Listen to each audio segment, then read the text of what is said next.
ఇప్పుడు ఇంతకు ముందు గొప్ప గొప్ప వాళ్ళ మధ్య ఈ మాట వస్తూ ఉండేది ఏంటంటే సహజీవనం అనేది. ఒక ఫిల్మ్ ఇండస్ట్రీ వాళ్ళకు లేదంటే ఒక బిజినెస్ మ్యాన్స్కు పెళ్ళి కాకుండాను పెళ్ళైన తర్వాత కూడా భార్య పిల్లలు ఉండగా వేరే వాళ్ళతో సహజీవనం చేయడము ఇలా ఉండేది. ఇప్పుడు ఆ సహజీవనం అనేది సామాన్యమైన ప్రజల వరకు కూడా వచ్చేసిందని అనుకోవచ్చు. ఎందుకంటే చాలా విషయాలు చూస్తూ ఉన్నాం. ఎందుకు ఇలా జరుగుతుందంటారు? అంటే ఒక మహిళ తన అసంతృప్తి వల్ల ఇలా జరుగుతుందా, లేదంటే సమస్య ఎక్కడుంది అసలు? ఇప్పుడు పెళ్ళి ఏంటి అనేది ముందు మనం అర్థం చేసుకోవాలి. పెళ్ళి ఏంటి? మన ఆదిమ వాసుల్లో ఎలా ఉంటుంది? వాళ్ళకి ముహూర్తాలు, తాళిగడ్డలు ఇవన్నీ ఉన్నాయా? లేవు. వాళ్ళు చాలా సందర్భంగా వీళ్ళిద్దరూ జంట, ఒక చిన్న విందు ఇస్తారు, వాళ్ళిద్దరికి వేరే గుడిసేస్తారు, అయిపోతుంది. అంటే అది ఒక సామాజిక ప్రకటన. వీళ్ళిద్దరూ ఒక జంటగా కలిసి బతుకుతున్నారు. ఈ సామాజిక ప్రకటన ఎందుకు అవసరమైంది మానవ సమాజంలో అంటే పిల్లలు వస్తారు. పిల్లలు వాళ్ళకి సంబంధించిన వాళ్ళు మాత్రమే, వ్యక్తిగత విషయం కాదు, అది సమాజానికి సంబంధించిన విషయం. ఈ సమాజానికి సంబంధించిన విషయాల్లో కేవలం నీ మనుషులకు సంబంధించిన సంబంధాలే ఉండవు. నువ్వు తయారు చేసే వస్తువులు, నువ్వు సాగు చేసే వ్యవసాయం, వీటికి సంబంధించిన సంబంధాలు కూడా ఉంటాయి. కాబట్టి నీ సంబంధాల స్థాయిని దాటెళ్ళి మానవ సంబంధాల స్థాయిని దాటెళ్ళినప్పుడు అవి సామాజిక సంబంధాలు అవుతాయి. ఈ సామాజిక సంబంధాల్లోకి నువ్వు వచ్చినప్పుడు అది సమాజానికి సంబంధించిన అంశంగా అవుతుంది. కాబట్టి నువ్వు ఒక సామాజిక ప్రకటన చేయమన్నావు. సమాజానికి నియమాలు నిబంధనలన్నీ ఎవరు పెట్టారు? మనకి మనం పెట్టుకున్నవే కదా. కాబట్టి ఈ నిబంధనలు బాగాలేదు అనుకుంటే మార్చుకోవడం కూడా మన పనే కదా. అయితే ఒకటి ఉంది, మీరు చెప్పిన దాంట్లో మనుషులు, స్త్రీ పురుషులు సహజీవనం చేయడం వల్లనే, అది పెళ్ళి అయినా కాకపోయినా సహజీవనం చేసేది, కలిసే బతుకుతారు. అవును. పెళ్ళి ప్రకటన చేసి లేకపోతే మతాచారాల ప్రకారం చేసుకుని చేయడమే పెళ్ళి అంటారా? సహజీవనం కాదు. నేను ప్రకటించదలుచుకోలేదు, వెళ్ళండి, గుడ్, కలిసి బతకండి అంటే దీనికి కారణం ఉంది. పెళ్ళి అనే దానికి కొంత ఆర్థిక కోణం ఉంది. మనం ఏం చెప్తామంటే ఇప్పుడు ఈ మన కులాంతర మతాంతర వివాహాలు లేకపోతే మామూలు వివాహాల్లో కూడా ఇప్పుడు మేము అంటున్నాం అంటే తప్పనిసరిగా రిజిస్ట్రేషన్ చేసుకోండి అని చెప్తున్నాం. ఎందుకంటే దీనికి ఒక లీగాలిటీ, చట్టపరమైన సమస్యలు కూడా ఉన్నాయి. చట్టపరమైన సమస్యలు ఎప్పుడు వస్తాయి? ఒక పెళ్ళిలో ఆ డిస్ప్యూట్స్ వస్తాయి. డిస్ప్యూట్స్ రావడానికి పునాది మన పెళ్లి వ్యవస్థలోనే ఉంది. ఎందుకంటే అది వ్యాపారం కింద తయారైంది. నువ్వెంత ఇస్తావు, నీ వల్ల నేను ఇంత కట్నం ఇస్తాను, జీవితాంతం పోషించేవాడిని ఒకడిని నేను పొందుతాను, ఇది మన పెళ్ళి వాళ్ళ, అంతే కదా. పిల్లవాడు ఎంత సంపాదిస్తున్నాడో వీళ్ళు చూస్తారు, పిల్ల ఎంత ఇస్తుంది, ఎంత తెస్తుంది వాళ్ళు చూస్తారు. కాబట్టి ఇదేంటి, వాళ్ళిద్దరికీ ఆకర్షణ ఉందా, ప్రేమ ఉందా, వ్యామోహం ఉందా ఒకళ్ళ పట్ల? ఇవి పట్టదు కదా మనకి. పైగా ఒకళ్ళ పట్ల ఒకళ్ళకి ఆకర్షణ వ్యామోహం ఉంది అంటే మన వాళ్ళు గొల్లును గోలెత్తిపోతారు, అలా ఉండడానికి వీలు లేదని చెప్పి. అరే, సంసారం చేయాల్సిన ఆడది మగాడి మధ్య ఆకర్షణను వ్యామోహం లేకపోతే తట్టుకోలేనంత వ్యామోహం ఉండాలి అసలు న్యాయానికి. నేను ఈ అమ్మాయి లేకపోతే నేను బతకలేను, వీళ్ళు లేకపోతే నేను బతకలేను అని వాళ్ళిద్దరు అనుకునేంత వ్యామోహం ఉండాలి ఒకళ్ళ పట్ల ఒకళ్ళకి. అసలు అది పలకడమే పాపం కింద మన వాళ్ళు భావిస్తే ఇంకేం చేయాలి చెప్పండి. కాబట్టి స్త్రీ పురుషులకి ఒకళ్ళ మధ్య ఒకళ్ళకి వ్యామోహం ఉండటం, నువ్వు నన్ను పోషించగలవా, నువ్వు గ్యారంటీ లెటర్ నువ్వు రాసిస్తావా, నేను రాసిస్తానా అనే వ్యాపార బంధం కంటే మంచిదని నేను అనుకుంటాను. కానీ ఎప్పుడైతే పెళ్ళి అనే మత కుల రిజిస్ట్రేషన్ వ్యవహారంలో ఎప్పుడైతే ఈ ఒప్పందం ఉంటుందో, నిన్ను నన్ను పోషించుకునే ఒప్పందం ఏదైతే ఉంటుందో, ఇది ఆర్థిక ఒప్పందం. ఈ ఆర్థిక ఒప్పందం విచ్ఛిన్నం అయినప్పుడు, తప్పనిసరిగా విచ్ఛిన్నం అవుతుంది అనుకున్నప్పుడు, లేకపోతే అది కొనసాగుతున్నప్పుడు దానికి లీగాలిటీ అవసరం, చట్టబద్ధత అవసరం. ఆర్థిక సంబంధం లేనప్పుడు దానికి చట్టబద్ధత కంపల్సరీ కాదు. నీకు నాకు చచ్చేట్టు ప్రేమ ఉంది, మన ఇద్దరం కలిసి బతకదలుచుకున్నాం, వచ్చే ఫలితాలని మన ఇద్దరం కలిసి భరించడానికి సిద్ధంగా ఉన్నాం, ఓకే, కలిసి బతుకుదాం. మరి ఒకవేళ మనం కలిసి బతకడం సాధ్యం కాకపోతే, దీంట్లో నీకు సంబంధించి నువ్వు నన్ను పోషించడం లేకపోతే నేను నీ జీవితానికి గ్యారంటీగా ఉండటం అనే అంశాలు ఉన్నాయా లేవా? లేవు. నా జీవితానికి నేనే బాధ్యురాలని, నీ జీవితానికి నువ్వే బాధ్యుడివి అనే అవగాహన ఉందనుకోండి, అప్పుడు ఎందుకని జనం గోలెత్తిపోవాలో నాకు అర్థం కావట్లేదు. వాళ్ళకి అవగాహన ఉంది, చేసుకుంటున్నారు, కలిసి బతుకుతున్నారు, వెళ్ళండి, గుడ్. అట్లాంటప్పుడు వాళ్ళ సహజీవనంలో ఆర్థిక సమస్యలు ఏమీ లేనప్పుడు చట్టబద్ధత అవసరం లేదు. ఇప్పుడు నా జీవితంలో నేను చట్టబద్ధత నా అవసరం అని నేను అనుకోలేదు. మరి దీన్ని ఏమంటారు? ఇది నువ్వు మతం ప్రకారం చేసుకోలేదు కాబట్టి, మంత్రాలు చదవలేదు కాబట్టి, నువ్వేమి వేసుకోవు కాబట్టి దీన్ని ఏమంటారు? సహజీవనం అంటారు. మీరు ఏమన్నా అనుకోండి. మీరు పెళ్ళికి వ్యతిరేకం అని అనుకోవచ్చా? నేను పెళ్ళికి వ్యతిరేకం కాదు, కానీ ఈ కంపల్సరీ పెళ్ళిళ్ళు ఏవైతే వ్యాపారంగా జరుగుతున్నాయో అవి సమాజానికి మంచివి కాదని అనుకుంటాను. దానివల్లే ఇన్ని సమస్యలు వస్తున్నాయి కుటుంబాల్లో అనుకుంటున్నాను. ఇష్టం లేని, అంటే ఇష్టపడని, ఇష్టం ఉందో లేదో కూడా తెలియని పరిస్థితుల్లో పెళ్ళిళ్ళు చేసుకోవడం వల్లే లక్ష సమస్యలు వస్తాయి. మీరు ఇష్టపడి చేసుకున్నారా? మీ వారు కూడా మీ పార్టీ మీరు ఎక్కడైతే పనిచేస్తున్నారో? పూర్తిగా ఇష్టపడి చేసుకున్నాం కాబట్టి మాకు సంబంధించిన మొత్తం వ్యవహారాలు క్లియర్ కట్గా ఉన్నాయి. పూర్తి స్వేచ్ఛా స్వతంత్రాలతో పూర్తిగా బుర్ర ఉపయోగించి చేసుకున్నాం, ఇష్టపడి చేసుకున్నాం. కాబట్టి కష్టమైన నష్టమైన కలిసి భరిస్తున్నాం. As simple. దీంట్లో కంపల్షన్స్ ఏం లేవు. ఎంత కంపల్షన్లోనే ఉండేవారు అని చెప్పారు. అవునండి. తను సోషల్ వర్క్ చేసినా తను కూడా నాటకాల మనిషి. తను ప్రజానాట్య మండలిలో చేశాడు, పార్టీలో చేశారు. ఇద్దరం ఒకే సమయంలో బయటకు వచ్చాం. తర్వాత ఇప్పుడు ఈ రోజుల్లో మనం చూసినట్టయితే పేపర్లో చూసిన, టీవీ ఛానల్స్లో చూసిన ఇల్లీగల్ రిలేషన్ అనేది చాలా ఎక్కువ కనపడుతుంది. ఇల్లీగల్ కాదు, extra marital. Yes. So whatever. ఇప్పుడు మీ ఎక్స్ట్రా మ్యారిటల్ అని ఎందుకు అంటున్నానంటే, ఎక్స్ట్రా మ్యారిటల్ అయిన ప్రతిదీ ఇల్లీగల్ కాదు. అంటే ఒక ఇష్టపడిన స్త్రీ పురుషులు ఇద్దరు కలిసి బతకడంలో చట్ట వ్యతిరేకత ఏమీ లేదు. ఒక అతనితో మ్యారేజ్ నేను వస్తాను దానికి. వేరే అతనితో చేయడం ఇల్లీగల్ కాదు. ఒక ఇష్టపడిన స్త్రీ పురుషులు వాళ్ళు శారీరక సంబంధం పెట్టుకోవడం చట్ట వ్యతిరేకం కాదు. అది చట్ట వ్యతిరేకం ఎప్పుడవుతుంది అంటే వాళ్ళిద్దరూ డబ్బు ట్రాన్సాక్షన్ జరిగితే అది చట్ట వ్యతిరేకం అవుతుంది. రెండోది ఎప్పుడు చట్ట వ్యతిరేకం అవుతుందంటే, ఈ భార్య నా భర్త వేరే వాళ్ళతో వ్యభిచార సంబంధాల్లో ఉన్నాడని కంప్లైంట్ చేస్తే అది చట్ట వ్యతిరేకం అవుతుంది. అంటే కంప్లైంట్ చేయనంత కాలం కూడా మనం దాన్ని వివాహేతర సంబంధం కింద చెప్తాం. ఎస్. సో అవి ఈ మధ్య చాలా ఎక్కువైపోయాయి. అంటే ఇంతకు ముందు ఉండేవో లేవో అంత బయటకు వచ్చేవి కాదు. ఉండేవిలే. ఇప్పుడు ప్రతిదీ బయటకు వస్తుంది విషయం. ఇంతకు ముందు కన్నా పర్సంటేజ్ పెరిగిందని చెప్పుకోవచ్చు. దీనికి స్త్రీ స్వేచ్ఛే కారణం అంటారా, లేదంటే ఆవిడ ఒక ఎడ్యుకేటెడ్ అయిపోవడం వల్ల సమస్య, లేదంటే ఆవిడకి నాలెడ్జ్ ఎక్కువైపోవడం వల్ల, ఎందువల్ల ఈ సమస్యలు వస్తున్నాయంటారు? ఇది కొంచెం సెక్చువాలిటీకి సంబంధించిన సమస్య. ఇప్పుడు మన పెళ్లిలోనే దీనికి సంబంధించిన ఆన్సర్ కూడా ఉంది. వాళ్ళిద్దరూ ఒకళ్ళనొకళ్ళు మోజుపడనంత వరకు. శారీరకమైన మోజు ఏంటి? పెళ్లిలో పవిత్రతను, ప్రేమ ముఖ్యం అంటారు చాలామంది. కానీ ప్రేమకి, అంటే స్త్రీ పురుషుల మధ్య ప్రేమకి పునాది శారీరకమైన మోజే. కాబట్టి ఈ శారీరకమైన మోజు లేకుండానే మనం పెళ్లి చేస్తాం. వాళ్ళకి ఒకళ్ళ పట్ల ఒకళ్ళకి ఆకర్షణ ఉందో లేదో నాకు తెలిసి ఇంతవరకు ప్రపంచ చరిత్రలో స్త్రీ పురుషుల మధ్య, ప్రత్యేకమైన స్త్రీ పురుషుల మధ్య ఆకర్షణ ఎందుకు వస్తుందో ఇంతవరకు ఎవరు తేల్చలేదు.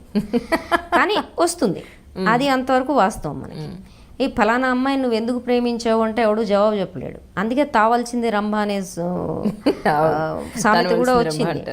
కాబట్టి ఒకళ్ళని నువ్వు వ్యామోహపడతావు, మోజు పడతావు. ఆ మోజు అనే పునాది లేకుండా మనం పెళ్లి చేస్తాం.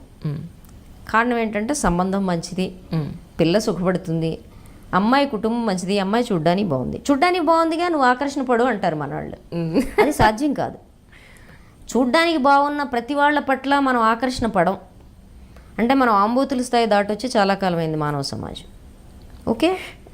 కాబట్టి నీకు కొన్ని ప్రత్యేకతలు. మనిషి అంటే ఏంటి? నేను ప్రత్యేకంగా ఈమెని ఇష్టపడుతున్నాను, ప్రత్యేకంగా ఇతన్ని ఇష్టపడుతున్నాను. ఇది చాలా ఎసెన్షియల్ పెళ్లిలో. దీన్నే మనం ఒప్పుకోవట్లేదు. దానివల్ల పెళ్లి చేసేస్తున్నాం అనేక ఇతర కారణాల వల్ల. ఇది పునాదిగా ఉండి చేసుకోవాల్సింది మానేసి ఇది కాకుండా మిగిలిన అన్ని కారణాల వల్ల పెళ్లి చేస్తున్నాం. పెళ్ళై నాకేమవుతుంది అంటే దీనివల్లే విడాకులు, అసలు వేరే వాళ్ళ పట్ల ఆకర్షణ ఏర్పడుతుంది, వ్యామోహం ఏర్పడుతుంది. అప్పుడేం చేయాలి అంటే నేను వివాహేతర సంబంధాలను సమర్థిస్తున్నాను కాదు, నీ పెళ్లి చేయడంలోనే వివాహేతర సంబంధాల పునాది ఉంది అని చెప్తున్నా. అయితే ఇప్పటి వరకు ఎందుకు ఇంత వెలుగులోకి రాలేదు, ఇన్ని ఎక్కువగా ఎందుకు రాలేదని మీరు అడుగుతున్నారు. దానికి కారణం ఏంటంటే ఇప్పటి వరకు చచ్చేట్టు భయం ఉండింది ఆడవాళ్ళకి మగవాళ్ళకి. ఇప్పుడు అసలు భయపడలేదు.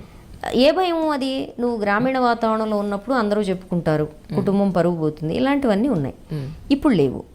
రెండోది ఏంటంటే ఈ పెళ్ళి నాకు ఇలా చేసి నా జీవితాంతం ఇట్టనే బతకాలా, నా కర్మ ఇంతేనా, ఈ కర్మ ఇలానే ఎందుకు ఉండాలి, నేను కొంచెం ఎలా అయితే ఏమవుతుంది అనే కట్టుబాట్ల సడలింపు ఎప్పుడైతే మనిషి మనసులో ప్రవేశించిందో తప్పనిసరిగా నువ్వు ఒక్కసారి చూద్దాంలే, ఏం తప్పేంటి, నేను మాత్రం సుఖపడకూడదా, ఇలాంటి ఆలోచనలు. దానికి తోడు అన్నిటికంటే ఎక్కువగా 2 అంశాలు వచ్చినాయి. ఒకటి, మగవాడు తాను మగవాణ్ణి అని నిరూపించుకోవాలంటే గతంలో ఎక్కడ వెళ్ళాలో అక్కడ వెళ్ళేవాడు, అవేవో నడుపుతూ ఉన్నాడు, మగాడు అన్నాక తిరక్కపోతాడా అనే సామెత ఉంది. ఇప్పుడు ఏంటంటే నేను తిరగడం ఒక భాగం. అంటే మీరు దాన్ని సమర్థిస్తారా? ఏంటది? ఆడవాళ్ళు తిరగడం వల్ల చెడతారు, మగవాళ్ళు తిరగకపోవడం వల్ల చెడతారు అనేది మీరు తిరగకపోవడం వల్ల ఇద్దరు చెడతారని నేను అనుకుంటున్నాను. లోక జ్ఞానం లేకుండా పోతుంది బొత్తిగా. సో తిరగడం అంటే ఏంటి, ఎవరితో తిరగడం అనే ప్రశ్న కదా మనం మాట్లాడుతుంది, ఆ తిరగడం కాదు. సో ఎవరైనా స్త్రీ పురుషులు మన సమాజంలో ఒక దశకు వచ్చాం. విచ్చలవిడి శారీరక సంబంధాల నుంచి ఒక స్త్రీకి ఒక పురుషుడు అనేది ఆరోగ్యకరమైన సంబంధం కింద మనం అనుకుంటున్నప్పుడు ఈ ఆరోగ్యకరమైన సంబంధాల నుంచి అసలు ఏమాత్రం ఎవరు దావ తప్పిపోకూడదు అనడం అసాధ్యం సమాజంలో. ఎందుకంటే భిన్న మనస్తత్వాలు ఉంటాయి, భిన్న రకాలైన ఆకాంక్షలు ఉంటాయి. కానీ నువ్వు ఒకసారి ఒప్పందానికి వచ్చే ముందే 10 సార్లు ఆలోచించుకోవడం మంచిది. అట్లా కానప్పుడు నేనేమంటానంటే, నీకు వ్యామోహము ఆకర్షణ భిన్నంగా ఏర్పడింది అనుకో, స్త్రీ కానీ పురుషుడు కానీ, నువ్వు అది బహిరంగంగా నీ స్పౌజ్తో చెప్పేసి చేయడం మంచిది. నాకు నీ పట్ల వ్యామోహం పోయింది, నేను ఇంతవరకే చేయగలను, నీ పిల్లలు ఎంతవరకు సాధ్యం అవుతుంది, ఇది సాధ్యం అయినా కాకపోయినా ఇది నిజాయితీ అని నేను అనుకుంటున్నాను. తర్వాత విషయం ఏంటంటే ఇది ఏర్పడడానికి ఇంకో 2 కారణాలు ఉన్నాయి. నా మగాడితనాన్ని నిరూపించుకోవడం అనేది వాళ్ళ మగవాళ్ళకి పాపం పెద్ద సవాల్ అయిపోయింది. నేను నిజంగా జాలి పడుతున్నా. వాళ్ళు ప్రతి నిమిషం మేము మగాళ్ళమే నిరూపించుకోవడానికి, ఇప్పుడు చూడండి మన హీరోలందరూ కండలు తిరిగిపోయి ఉంటున్నారు. ఆ కండలు తిరిగి చూపిస్తేనే నేను మగాడిని అనుకునే దశ వస్తే ఇవాళ రేపు మన పోరగాళ్ళందరూ పాపం జిమ్ముల చుట్టూ తిరుగుతున్నారు. ఏది అమ్మాయిలకు లైన్ వేయాలంటే అక్కడికి 1-2 కండలు ఉండాలి. ఈ టీషర్ట్లు ఇక్కడ దాకా వేసుకొని చూపించుకొని ఎంత తిరిగినా అక్కడ యాబ్స్ లేకపోతే అమ్మాయిలు ఎవరు ఇట్లా చూడలేదు. ఏం చేయాలి? సంక్షోభం వచ్చింది అక్కడ. అది తర్వాత కాలంలో కూడా సంక్షోభం కొనసాగుతుంది. So to prove the masculinity నువ్వేం చేయాలి? నా పట్ల ఎవరికో ఆకర్షణ, నా మగాడితనం పట్ల ఆమె ఫిదా అయింది అని నువ్వు చెప్పుకోవాలంటే ఏం చేయాలి? ఏదో సంబంధం పెట్టుకోవాలి. ఎక్కువ సందర్భాల్లో మగవాడి వైపు నుంచి పెట్టుకునే ఈ సంబంధాలు అవతల అమ్మాయి వల్నరబిలిటీ మీద ఆధారపడి ఉంటాయి. అలాగే మరి అమ్మాయిలు కూడా ఉంటున్నారు. వల్నరబిలిటీలు రకరకాలు ఉంటాయి. అవి ఆర్థికపరమైనవి కావచ్చు, ఒంటరి మహిళలుగా ఉండడం వల్ల కావచ్చు, భర్త నిరాదరణ వల్ల కావచ్చు, భర్తకి తను తాను ప్రూవ్ చేసుకోవాలనే కోరిక వల్ల కావచ్చు, అనేక కారణాలు ఉంటాయి. వీటన్నిటితోడు ఇంకోటి కూడా ఉంటుంది. వివాహం నిలబడడంలో మిగిలిన అన్నిటికంటే వాళ్ళిద్దరి మధ్య లైంగికమైన సంతృప్తి ఉందా లేదా అనేది కూడా ఒక కీలకమైన కారణంగా ఉంటుంది.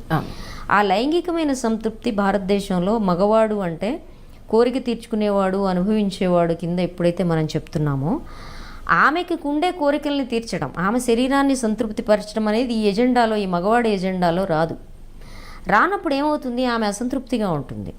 అసంతృప్తిగా ఉన్నప్పుడు కూడా ఆ అసంతృప్తులు కూడా వివాహేతర సంబంధాలకు కారణమవుతాయి. ఇప్పుడు అలాంటి అసంతృప్తుల సమ్మేళనమే ఇప్పుడున్న విమెన్ అనుకోవచ్చా మనం? తర్వాత ఈ అసంతృప్తులు ఏవైతే ఉన్నాయో వీటికి తోడుగా నువ్వు ఈ అసంతృప్తితో బతకక్కర్లేదు అనే ఒక అభిప్రాయం, అంటే ఒక సమానత్వం కోసం జరిగే ప్రయత్నం ఏదైతే నీకు చూచాయిగా అన్న నీ ఇంట్లోకి వస్తుందో, మనందరం మాట్లాడటం మొదలుపెట్టినాక ఆమె గుమ్మం దగ్గరే ఆగిపోదు కదా ఆ భావం, గుమ్మంలోకి వెళుతుంది. ఈ వెళుతుంది తనకు అన్ని రంగాల్లో సమానత్వం, మనిషిగా తను ఎదగడం వరకు వస్తుందా? తన అసంతృప్తుల్ని కొంతమేరకైనా చాటుమాటుగా అయినా తీర్చుకునే వైపుకి దారితీస్తుందా? మనం చెప్పలేం.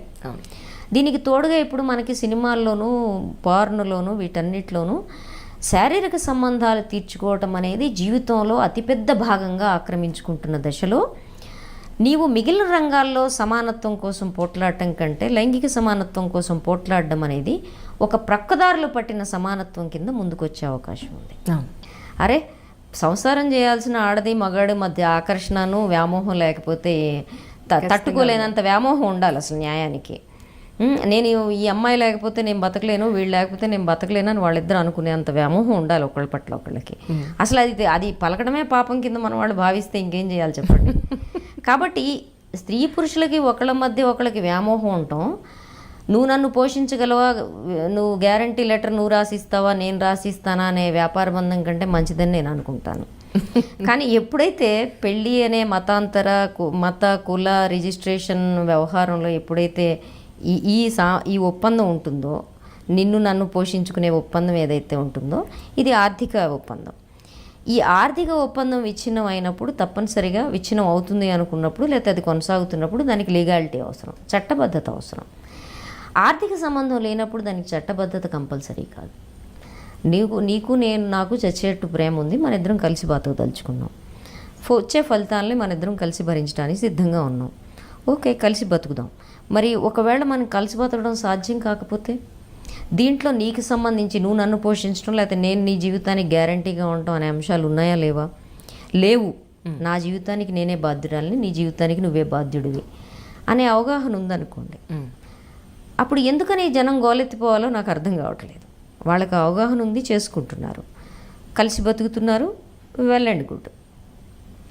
అట్లాంటప్పుడు వాళ్ళ సహజీవనంలో ఆర్థిక సమస్యలు ఏమీ లేనప్పుడు చట్టబద్ధత అవసరం లేదు. ఇప్పుడు నా జీవితంలో నేను చట్టబద్ధత నా అవసరం అని నేను అనుకోలేదు. మరి దీన్ని ఏమంటారు? ఇది నువ్వు మతం ప్రకారం చేసుకోలేదు కాబట్టి, మంత్రాలు చదవలేదు కాబట్టి, నువ్వేమి వేసుకోవు కాబట్టి దీన్ని ఏమంటారు? సహజీవనం అంటారు. మీరు ఏమన్నా అనుకోండి. మీరు పెళ్ళికి వ్యతిరేకం అని అనుకోవచ్చా? నేను పెళ్ళికి వ్యతిరేకం కాదు, కానీ ఈ కంపల్సరీ పెళ్ళిళ్ళు ఏవైతే వ్యాపారంగా జరుగుతున్నాయో అవి సమాజానికి మంచివి కాదని అనుకుంటాను. దానివల్లే ఇన్ని సమస్యలు వస్తున్నాయి కుటుంబాల్లో అనుకుంటున్నాను. ఇష్టం లేని అంటే ఇష్టపడని, ఇష్టం ఉందో లేదో కూడా తెలియని పరిస్థితుల్లో పెళ్ళిళ్ళు చేసుకోవడం వల్లే లక్ష సమస్యలు వస్తాయి. మీరు ఇష్టపడి చేసుకున్నారా? మీ వారు కూడా మీ పార్టీ మీరు ఎక్కడైతే పనిచేస్తున్నారు? పూర్తిగా ఇష్టపడి చేసుకున్నాం కాబట్టి మాకు సంబంధించిన మొత్తం వ్యవహారాలు క్లియర్ కట్గా ఉన్నాయి. పూర్తి స్వేచ్ఛా స్వతంత్రాలతో పూర్తిగా బుర్ర ఉపయోగించి చేసుకున్నాం, ఇష్టపడి చేసుకున్నాం. కాబట్టి కష్టమైన నష్టమైన కలిసి భరిస్తున్నాం. As simple. దీంట్లో కంపల్షన్స్ ఏం లేవు. ఎంత కంపల్షన్లోనే ఉండేవారు అని చెప్పారు. అవునండి. తను సోషల్ వర్క్ చేసినా తను కూడా నాటకాల మనిషి. తను ప్రజానాట్య మండలిలో చేశాడు, పార్టీలో చేశారు. ఇద్దరం ఒకే సమయంలో బయటకు వచ్చాం. తర్వాత ఇప్పుడు ఈ రోజుల్లో మనం చూసినట్టయితే పేపర్లో చూసిన, టీవీ ఛానల్స్లో చూసిన ఇల్లీగల్ రిలేషన్ అనేది చాలా ఎక్కువ కనపడుతుంది. ఇల్లీగల్ కాదు, extra marital. Yes. So whatever. ఇప్పుడు మీ ఎక్స్ట్రా మ్యారిటల్ అని ఎందుకు అంటున్నానంటే, ఎక్స్ట్రా మ్యారిటల్ అయిన ప్రతిదీ ఇల్లీగల్ కాదు. అంటే ఒక ఇష్టపడిన స్త్రీ పురుషులు ఇద్దరు కలిసి బతకడంలో చట్ట వ్యతిరేకత ఏమీ లేదు. ఒక అతనితో మ్యారేజ్ దానికి వేరే అతనితో చేయడం ఇల్లీగల్ కాదు. ఒక ఇష్టపడిన స్త్రీ పురుషులు వాళ్ళు శారీరక సంబంధం పెట్టుకోవడం చట్ట వ్యతిరేకం కాదు. అది చట్ట వ్యతిరేకం ఎప్పుడవుతుంది అంటే వాళ్ళిద్దరూ డబ్బు ట్రాన్సాక్షన్ జరిగితే అది చట్ట వ్యతిరేకం అవుతుంది.